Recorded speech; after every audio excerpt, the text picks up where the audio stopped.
Buenas tardes, el día de hoy vamos a presentar el caso clínico final. Este caso clínico se trata de un paciente de 47 años de edad que presenta retraso mental por padecer síndrome de Down. Asimismo, este acude al hospital con síntomas de dolor abdominal difuso y también con un tipo cólico. Asimismo, él presenta la epilepsia, tuberculosis pulmonar, neumonía, anemia, trombocitopenia, estrechez uretral, cataratas, otitis crónica y varicela. También su hermana presentó asma, síndrome antifosfolipídico y artritis reumatoidea. Y dentro del examen físico que a él se le ha realizado, su presión arterial tenía valores de 110/70 y 86 latidos por minuto. Además, a él se le realizó una endoscopía. En esta se observa que su estómago tenía eritemas y erosiones leves. Y finalmente, bueno, se le analizó el duodeno del paciente, el cual presentaba atrofia con aplanamiento de las vellosidades.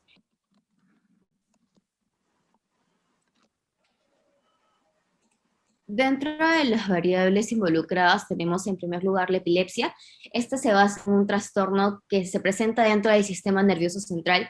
¿Este que ocasiona? Bueno, ocasiona que se interrumpan las actividades de las células nerviosas en el cerebro, dando como consecuencia las convulsiones, que es el síntoma que uno va a observar cuando se presenta una epilepsia. Esto, bueno, surge por un trastorno genético, por una lesión cerebral adquirida con el paso del tiempo. En este caso fue por casos genéticos.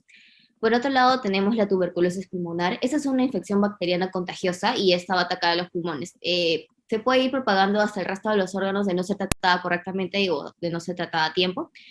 Estos síntomas se pueden presentar cuando la enfermedad ya se va a tornar crítica o cuando ya es más grave. Estos síntomas se basan en la tos, en fiebre, pérdida de peso, sudores nocturnos y demás. El sistema de contagio se basa por medio de una tos o por medio de contacto de saliva-saliva. Por otro lado, tenemos lo que es la neumonía. Esta es una infección que va a provocar la inflamación de los sacos aéreos. Se puede presentar tanto en uno como en los dos pulmones, es decir, parcial o totalmente. Además, estos sacos aéreos que se han inflamado en este caso van a llenarse de pus o también se pueden llenar de líquido en sí, de un material purulento, que es lo más común. Estos síntomas que van a provocar la aparición de una infección, que su síntoma principal viene a ser la tos, pero con pus. También se presenta fiebre, dolor en el tórax y deficiencia para respirar. La neumonía actualmente está presente en la mayoría de los casos de COVID. Luego tenemos lo que es la anemia, que es una afección caracterizada por la disminución de los hematíes en la sangre, y esto se puede manifestar mediante debilidad y cansancio. Luego tenemos la varicela. Bueno, la varicela se da por el virus varicela zoster. Es una infección muy frecuente, se suele dar en la mayoría de las personas desde la edad temprana. Sin embargo, con el paso del tiempo, el 20% de las personas presentan una variación que viene a ser el herpes zóster, que viene a provocar un daño nervioso con el tiempo, pero sin embargo solamente se presenta mediante un sarpullido, que son similares a ampollas en la piel, y da comezón. Diagnóstico. En primer lugar, sabemos que la enfermedad celíaca es una enfermedad multifactorial y sistemática de base inmunológica, ya que cuenta con factores genéticos e inmunológicos que afectan a otros tejidos y no solo al epitelio intestinal.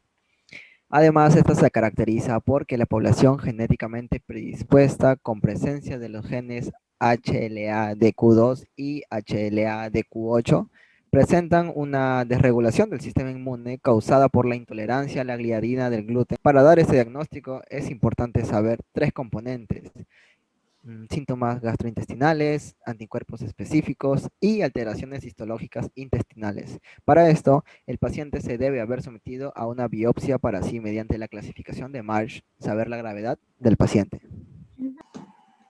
En interpretación biológica, primeramente definiremos qué es el gluten.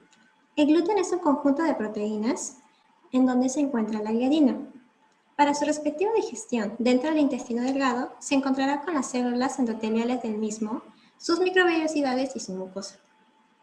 Ellos son como la barrera del sistema inmunitario del intestino.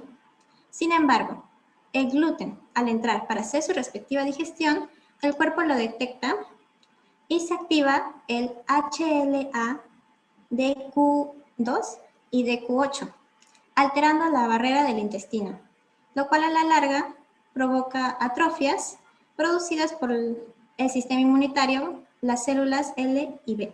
Tenemos la interpretación bioquímica del caso. En esta situación se relaciona con el tema de los estados patológicos visto en bioquímica de la nutrición.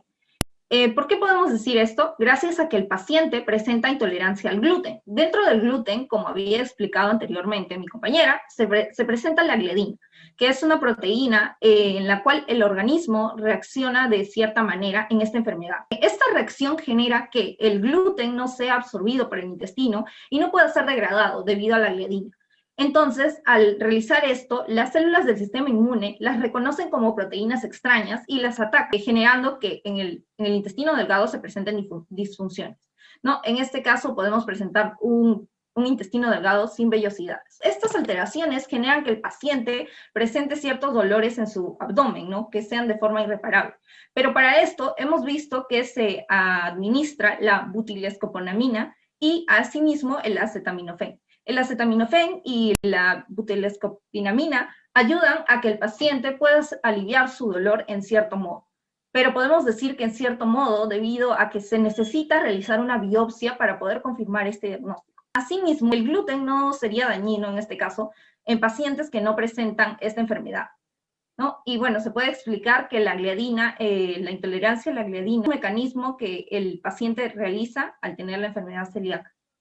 Interpretación metabólica. El paciente presenta irregularidades dentro de sus reacciones metabólicas, tanto en el anabolismo como el catabolismo. Pero esto se suma a la mala absorción de nutrientes que ocasiona la intolerancia al gluten dentro de este caso clínico. Entonces, la intolerancia al gluten es explicada debido a la digestión de las proteínas, una de ellas que se encuentra dentro del gluten.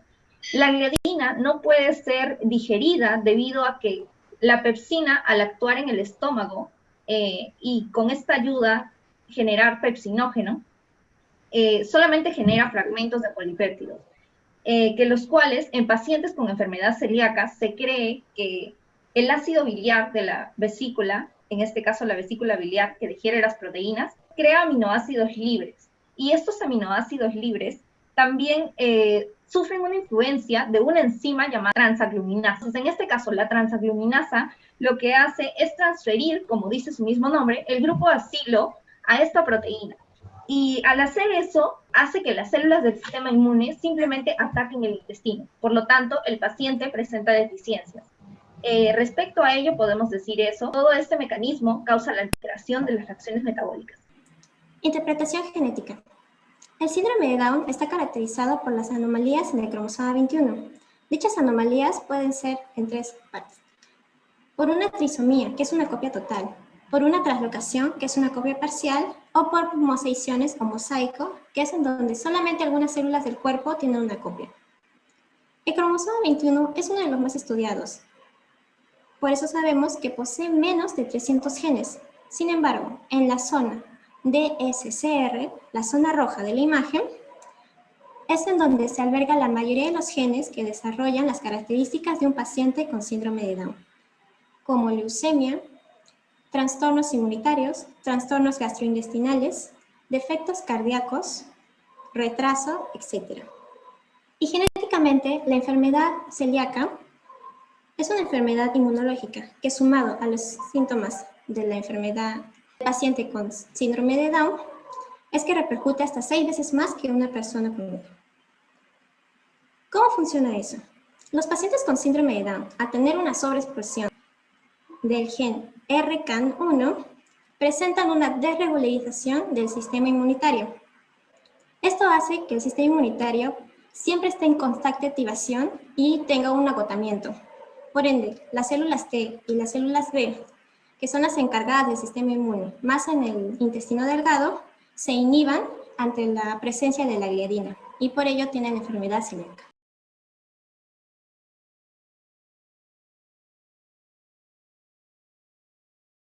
Explicaré, para empezar, la digestión natural del gluten. Las proteínas normalmente empiezan su digestión en el estómago y continúan en el intestino a través de las enzimas. Estas mismas proteínas estimulan la secreción de proenzimas del páncreas. El trixinógeno se divide en tricina y ésta se une a las proteínas de la dieta para comenzar la hidrólisis. Cuando esta termina, el contenido de trixina libre en el intestino lo que constituye una señal para cesar la secreción de trixinógeno. Cuando cesa la secreción de estas enzimas, actúa la oligopeptidasa y aminopeptidasa para completar la digestión. La mayor parte de los péptidos son absorbidos en el intestino mediante sistemas transportadores. Tras su digestión, estas proteínas son transportadas al hígado, donde se regula el flujo de aminoácidos en la dieta. Pero las proteínas del gluten, que son macromoléculas, y específicamente hablando de la gliadina, no son fáciles de digerir y permanecen mucho más tiempo en el intestino hasta que finalmente se desintegra con la ayuda de una oxidasa, convirtiéndose en glutamina y luego transportado hacia el cerebro. Nosotros acabamos de ver cómo funciona la digestión normal de gluten. A continuación vamos a conocer cómo esa digestión es afectada por la desregulación del sistema inmune en nuestro paciente. Para empezar, la entrada de la gliadina del gluten a la mucosa se da por dos razones.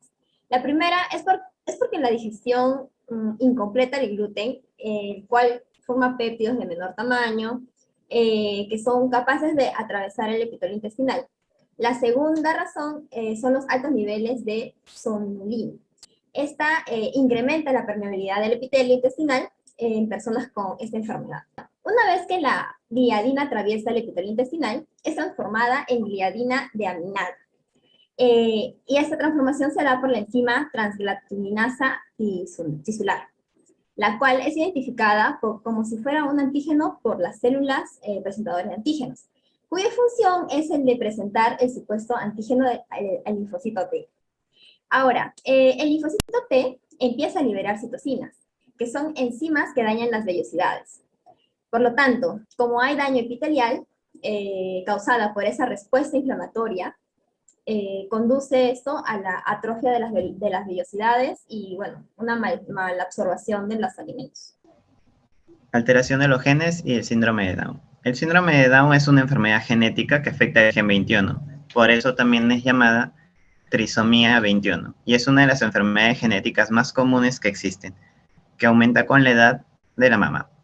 La alteración de este cromosoma trae consigo distintas afecciones que se pueden notar a simple vista como se muestra en la imagen, pero también trae consigo alteraciones gastrointestinales, lo que prácticamente su dieta tiene que ser distinta. Por eso es que presentan alteraciones en la parte del intestino.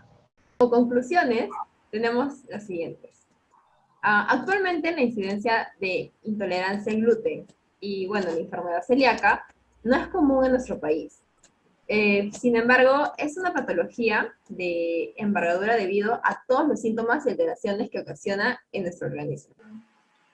Las personas con síndrome de Down, al tener una sobreexpresión del cromosoma 21, tienen más gen del DSK, lo que influye en la inmunoglobulina y otros genes, lo que produce una desregularización en el sistema inmune, lo cual los hace más susceptibles a infecciones, tanto respiratorias, gastrointestinales, etc. Respecto al tratamiento para este caso, lo más preferible sería que el paciente tenga una dieta libre de gluten. Sin embargo, esto representaría que se ocasione un desbalance en la absorción de nutrientes y por lo tanto se altere su metabolismo. Entonces, lo más adecuado sería que se someta a tratamientos especializados con enzimas o, en este caso, recurrir a la biomédica que presenta ciertas alternativas. Bueno, por último, y muy importante de mencionar con respecto a la actualidad, es que estos pacientes con la enfermedad celíaca tienen una mayor susceptibilidad a algunas infecciones, ya que tienen problemas inmunológicos, los inmunológicos alterados y también en el intestino, que son los que presentan mayor riesgo a presentar la temida enfermedad de COVID. Muchas gracias.